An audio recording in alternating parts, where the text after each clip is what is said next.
حکومت ملی تھی 1954 کے اندر.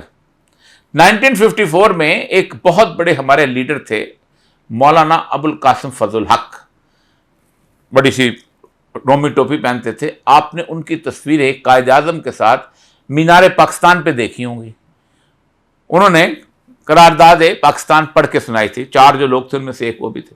ان کی حکومت بن گئی, انہوں نے الیکشن جیت کر 2/3 میجورٹی حاصل کی مشرقی پاکستان میں, اور ان کی حکومت سے 2 مہینے کے بعد ختم کر دی اسکندر مرزا کو وہاں گورنر. اس کے اندر شیخ مجیب الرحمان نے وزیر کی حیثیت سے حلف اٹھایا تھا. اس کے بعد جب وہ شخص یہاں آ گیا, پھر ہم نے طے نہیں کیا. ہم نے مجرم اور اس کے اندر چور کے اندر اور ایک لٹنے والے کے درمیان تمیز ہی نہیں کی.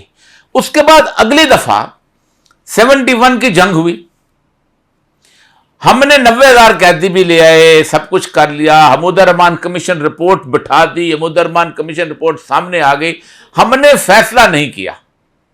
یہی وجہ ہے کہ جس قیدیوں میں جس شخص کو سب سے زیادہ نشانہ بننا چاہیے تھا عبرت کا, نیازی, جنرل نیازی, اس لاہور کے ایئرپورٹ کے اوپر اس کے اپنے بندے, اس کے قبیلے کے لوگ میاں والی سے آئے, اس کو ہار پہنا کے واپس میاں والی لے کے گئے. 1977 میں جب موومنٹ چل رہی تھی بھٹو کے خلاف, کوئی ایک جلسہ ایسا نہیں تھا جس کے اندر نیازی سرائکی کے اندر تقریر نہیں کرتا تھا اور یہ قوم تالیاں بجاتی تھی. کیونکہ ہم نے فیصلہ ہی نہیں کیا تھا کہ چور کون ہے, قاتل کون ہے, مجرم کون ہے. وہ مجرم ایک شاندار قسم کی پگڑی پہن کے آ جاتا تھا روز. جس ملک کے اندر جنرل اے کے نیازی PNA کے 9 رکنی اتحاد کے اندر باقاعدہ تقریریں کرتا ہو, میں نے خود اس کے جلال پور جٹا میں اور گجرات میں تقریر سنی. ہم نے یہی فیصلہ نہیں کیا تھا کہ یحییٰ خان کو ہم نے مجرم کے طور پہ دفنانا ہے یا کسی اور. اس کو شاندار PNA کا امیدوار بھی تھا, MNA کا امیدوار تھا وہاں. آپ خود سوچیں کہ جس کے بارے میں باقاعدہ لکھا ہوا ہے. میں کبھی ان کی پوری آپ دیکھ لیں, وہ جو پوری مدمن کمیشن رپورٹس میں جو کچھ لکھا ہے اس کو تو میں یہاں بیان ہی نہیں کرنا چاہتا, کیونکہ پاکستان وہ ملک ہے کہ جہاں تاریخ بیان کرو تو مجرم ہے. یعنی یہ دنیا کا واحد ملک ہے, دنیا کے ہر ملک میں حال کے اوپر جرم لگتا ہے. میں کہوں نا فلاں نے چوری کی تھی تو میں مجرم ہوں. میں کہوں جب 200 سال پہلے جو ہے وہ یزید نے حرکت کی تھی, اور اگر کوئی یزید کا خیر خواہ حکمران بن جائے, کوئی فرق بن بھی سکتا ہے اس ملک کے اندر, تو کہ ہو تم نے یزید کے خلاف گفتگو کی. یزید کے خلاف جو حمود الرحمان کمیشن رپورٹ ہم نے بٹھائی تھی, اس وقت کے لوگوں نے بٹھائی تھی, تم نے اس کو لیک آؤٹ کیا یزید کے بارے میں. تو اصل ایک اس کے بعد آئندہ 71 میں نہیں گا, یحییٰ خان کو ہم نے قومی پرچم کے اندر دفن کیا. مشرف کے بارے میں 20 سال کے اندر پاکستان کی تاریخ کے بدترین ادوار سے ہم گزرے ہیں. ظلم کے حساب سے, بربریت کے حساب سے, عالمی معاملات کے. ہم نے پاکستان کی پوری غیرت, حمیت, ہر چیز جو تھی وہ بیچ دی تھی. 2007 سے پہلے اس ملک کے اندر ایک خودکش بمباری نہیں ہوتی تھی. ایک جو لوگ کہتے ہیں نا کہ ہمارے رشیا میں ویسے ہم نے خوار ہوئے ہیں, 1988 کی فروری 8 کو رشیا چلا گیا تھا. 1988 سے لے کے 2007 تک خیبر پختونخوا اور بلوچستان پاکستان کے سب سے پرامن علاقے تھے. اس قصہ خانی بازار میں یہاں سے لوگ جاتے تھے اور چرسی کے تکے کھا کے آتے تھے, اور رات کو 12 بجے تک وہاں کی زندگی روشن تھی.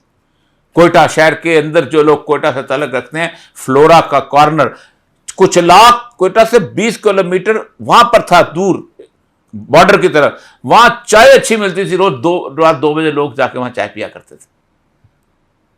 آپ نے پاکستان کا سودا کیا امریکہ کے ہاتھ میں, اور آپ نے وہاں پر, ہم نے یہاں پہ 3 جنرل شاہد عزیز کی کتاب ہے یہ خاموشی کب تک. جنرل شاہد عزیز نے خود لکھا ہے کہ میں اس وقت تھا ایڈجنٹ جنرل تھا میرے خیال میں, کوئی ایک ملٹری آپریشن کے انچارج تھے. انہوں نے کہا ہے کہ 3 ہوائی اڈے ہم نے دیے پاکستان سے, نہ پوچھا نہ جیکوباد کا ہوائی اڈا دیا, شمسی کا ہوائی اڈا دیا, اور اس کے بعد اس کا دال بندین کا دیا. 57,000 دفعہ امریکی جہاز یہاں سے اڑائے اور مسلمان بھائیوں کو انہوں نے پرخ سے اڑائے. اس کے ساتھ ساتھ وہ کہتے ہیں سوات میں طالبان نے معاہدہ نہیں توڑا تھا، امن آ رہا تھا، معاہدہ ہو گیا تھا، اس معاہدے کو توڑا. اور وہاں پر آپ مجھے بتائیے، آپ لاہور شہر میں رہتے ہیں، میں آپ سے کہوں کہ لاہور شہر میں 10,000 گنڈے آ گئے، میں نے ان کو قتل کرنا ہے، آپ 1 کروڑ بندے جو ہے نا جا کے راوی کے پار جا کے خیمپے لگا دو. آپ کہیں گے یہ کیا کر رہے ہو، اس طرح بھی کبھی ہوتا ہے. لیکن اس قوم نے پوری 20 کروڑ قوم نے سوات کے 5 لاکھ لوگوں کو خالی کرواتے ہوئے دیکھا، کہا نکلو، ہم یہاں پر 200 گنڈوں کو، 200 دہشت گردوں کو قتل کرنا چاہتے ہیں. تمہاری حیثیت کیا ہے، تم کس لیے بیٹھے ہو یہاں پر؟ شمالی وزیرستان کی وہ عورتیں، وہ بچے جنہوں نے کبھی گھر سے باہر اپنی زندگی نہیں دیکھی تھی، وہ در بدر پھرتے رہے، کوئی ٹانک میں پھرتا رہا، کوئی ڈیرہ اسماعیل خان میں پھرتا رہا، کوئی ہنگو میں پھرتا رہا، کسی اور جگہ پھرتا رہا. کہا نکلو، ہم نے یہاں دہشت گردوں کا مقابلہ کرنا ہے. تمہیں شہروں کے اندر انسان کے لیے، تمہیں بیابانوں کا ایڈمنسٹریٹر تو نہیں بنایا کسی نے.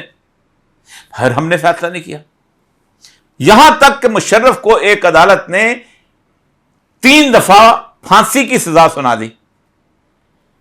ہم اس کو پہلے 2.5 مہینے ہم نے ایک جگہ پروٹیکٹ کیا، پھر ہم نے فیصلہ نہیں سنایا. اس کے بعد نواز شریف کا معاملہ آیا، ہم نے اس کا والیوم 10 چھپکا نہیں ہے، ہمارے تعلقات خراب ہوتے ہیں، ہم اگر والیوم 10 اگر کھولیں گے. ہم نے پاناما کیا، پھر ہم نے اس کا ایگریمنٹ کیا، سب کچھ کیا. اب صورتحال یہ ہے کہ میں یہ سمجھتا ہوں کہ اس وقت قوم کو یہ طے کرنا، کسی قاضی فائز عیسیٰ کے مشورے کی ضرورت. قاضی فائز عیسیٰ صاحب آپ کو اس لیے بٹھایا ہے کہ آپ اس قلم سے یہ بتائیں کہ چور کون ہے، چور اور لٹنے والے کے درمیان تم آپ صلح کا. ہم آپ کی طرف دیکھ رہے ہیں. اور عمران خان نے کہا ہم تو آپ کی طرف دیکھ رہے ہیں بھائی. قاضی کے پاس سے قاضی مقدمہ لے کے جائے، چلو میں قاضی نام لیتا ہوں، پتہ نہیں کس نے قاضی رکھ دیا، قاضی جلال الدین کی وجہ سے میں تاریخ کو جانتا ہوں ان کی. کسی قاضی کے پاس ایک آدمی جج کے پاس مقدمہ کہ بھائی فلاں نے میری چوری کر دی ہے، تو یہ چور بھی میں لے آؤں پکڑ کے، یہ چور ہے آپ کے سامنے ہے. تو آپ کہیں یار تم دونوں آپس میں فیصلہ کر لو، میں ذرا سا کافی پی کے آتا ہوں. یہ ایٹیچیوڈ ہے ہماری پاکستان کی اس وقت کی عدلیہ کا.